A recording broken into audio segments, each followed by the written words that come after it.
June 1944, a Canadian bomber is hit. One man is trapped. His best friend, burning alive, makes the ultimate sacrifice to save him. This is the real story of Andrew Mynarski. It's June 12th, 1944. Over 600 Allied bombers roar through the skies of France.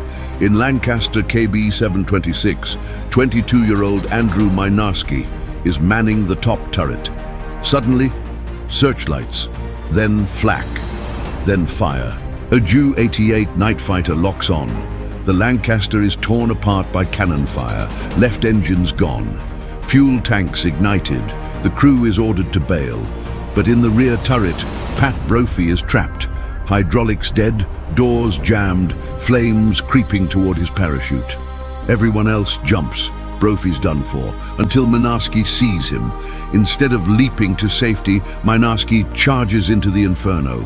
His clothes ignite, skin burning. He reaches the jammed turret. He pulls, he yells, he burns, alive. Brophy screams, "Andy, get out!" But Mynarski won't stop. Finally, with his legs ablaze, Mynarski salutes his best friend one last time and jumps. Mynarski wouldn't survive the fall. But here's the twist. Brophy does. When the crashing bomber tears apart in the forest, the turret is flung clear. Brophy survives, rescued by the French resistance. And because of his story, Andrew Mynarski was posthumously awarded the Victoria Cross for sacrificing everything for a friend.